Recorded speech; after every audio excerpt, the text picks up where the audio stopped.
Glen, Mark, congratulations. Thank you. How does it feel to have taken these appointments?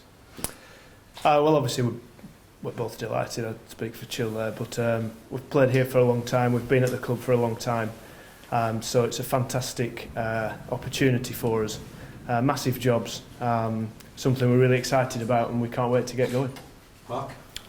Yeah, ditto really. I mean, since I came back to the club as a coach in 2013, I've thoroughly enjoyed being back involved in the professional cricket environment, and nice to get the opportunity to sort of continue my progression as a coach, so I'm really looking forward to it.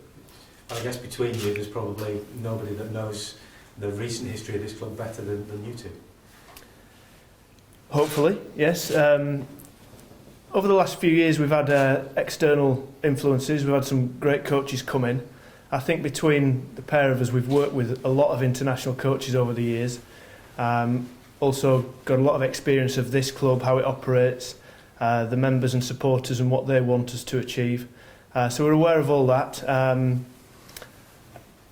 hopefully that will give us an advantage. But you know, we'd like to think that it's our coaching ability and our ability to help run a team and help develop a group of players, and that's what we're focused on, and that's what we're looking forward to getting into. So what sort of an approach do you think the two of you are likely to take to coaching this squad, given the influences that you've had from previous coaches? Well, I think this particular squad at the moment is exciting. It's got a lot of young players who were blooded last year and took their opportunity really well. So it is definitely exciting times.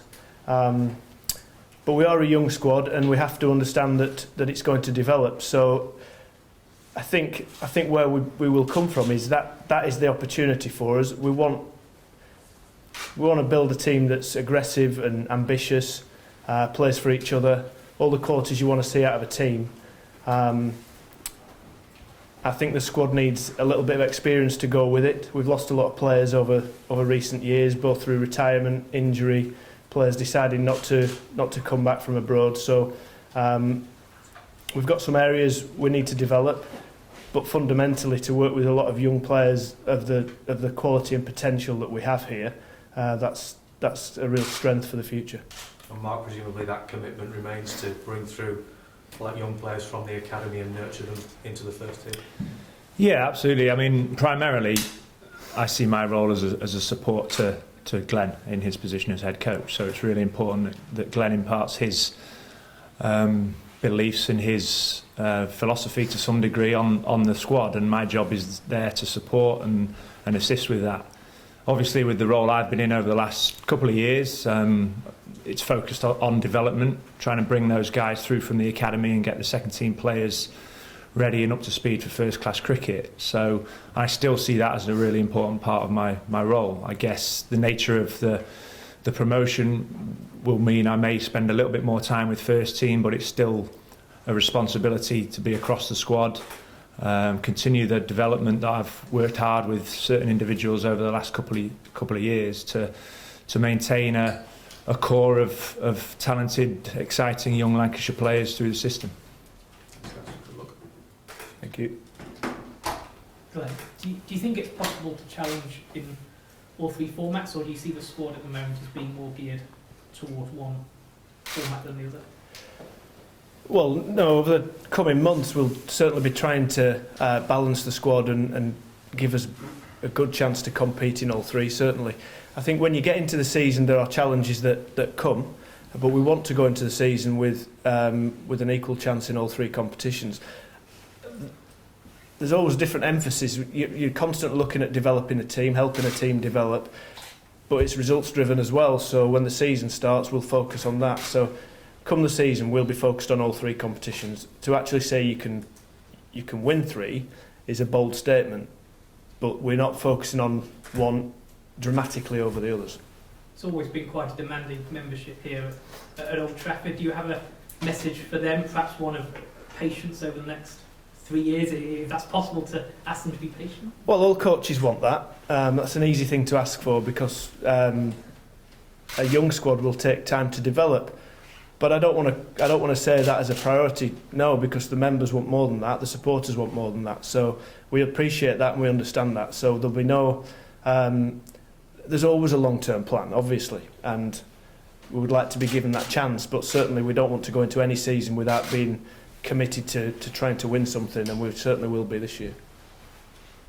How much have you learned from working with Giles and Moores over the past couple of years as a coach? Well, you certainly do learn from other coaches just through different experiences. I had a particularly good time with Peter Moores because I was captain through his reign as coach, and it was 6 years long. So we, obviously we learnt a lot in that period. But at the same time, you go into a job and you do it your way. So, we've been around the game for 25 years now. So we're not just looking at other coaches and how they operated. Obviously, we'll take things that we liked, and we'll also work on things that we think's important. And you have to do it in your own way, otherwise it just doesn't look right. So you might be a mixture of certain coaches, but number one, you'll be yourself, and that's what we'll be looking to do. Are you looking to strengthen the squad before the start of the season? Yeah, I think if we're honest, due to the players we've lost and the I suppose the ages of our players, I think we need to. Certainly, there's been quite a lot of work gone into that over the past couple of weeks. Nothing ready for announcement yet, but hopefully in the coming weeks there'll be some exciting news. Does this bring the announcement of the retirement of the Seaborer today as well? We'll just let that slip into the background and not mention that. Yeah, possibly. What's your first task? What's the top of your intro? Well, as you say, we do need to make additions to the squad. Absolutely, with the loss of Alviro and Ashwell over recent times, we need to make sure that we're able to, as I previously mentioned, we're able to compete in all forms, and that means numbers as well as quality. Obviously, all our players are quality, but we have to enable you to get through 3 competitions. I don't see 2 opening bowlers getting through all formats, so we have to make sure we're balanced. We also have particular urgency to crack on with our training now. We've had a reasonable run up to Christmas, but obviously things have been a little bit uncertain, so we need to give the players some certainty now. It's a good time to do that. Crack on with our winter training, make it as productive and progressive as possible, and obviously we go to Dubai in March. I think we've got perfect amount of time now to get ready for that. And Mark, how important do you think it is that you both know the club so well and that you're both Lancashire fans? Well, I think as Glen alluded to earlier, having been around the club for such a long time, I'd like to think that the people who've watched closely over the years certainly can't question our commitment to the Red Rose and being successful and trying to be successful whether we were on the field or in recent times off the field.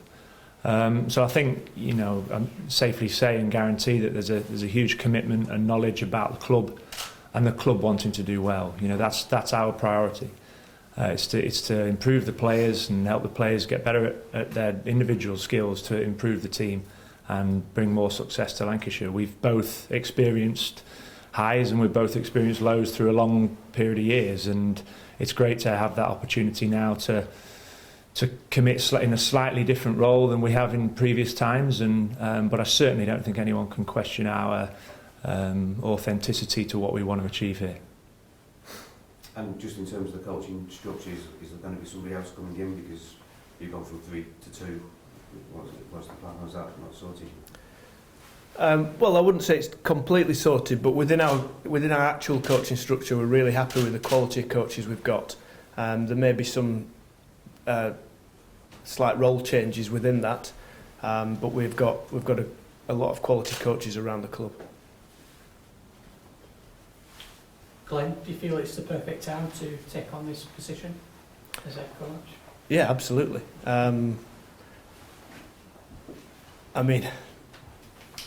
I would be ready to take this job whenever, if I'm perfectly honest.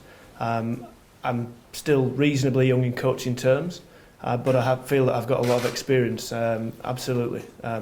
Very ready for the challenge and can't wait to get stuck in. And obviously, how proud are you to take on the role? Yeah, of course. Just the fact that you've been at a club for so long and developed, hopefully I've always shown loyalty to the club, always gave my best on the field, and I'll continue to do that as coach. but it's important that we, it's not all about loyalty. It's about doing the job well and putting a lot of thought into what we're about and what we want to achieve. As I say, it's exciting, but it's a big job and one that we can't wait for. Same question, obviously, to Mark. How proud are you, obviously, to be given this opportunity? Yeah, well, I mean, like I said earlier, I mean, my transition from player to going out the environment actually in some ways I think was a really healthy thing for me. It gave me a sense of perspective of what else is out there, but also what a special place this is. So, if I go back to the times when I was as director of cricket at Manchester Grammar, as much as I thoroughly enjoyed the job, the highlight of my week was coming in at 6 till 8 after doing a 10-hour day, working with the academy. So that really struck a chord with me at the time, and the way circumstances materialised, I got the opportunity to come back when Peter left.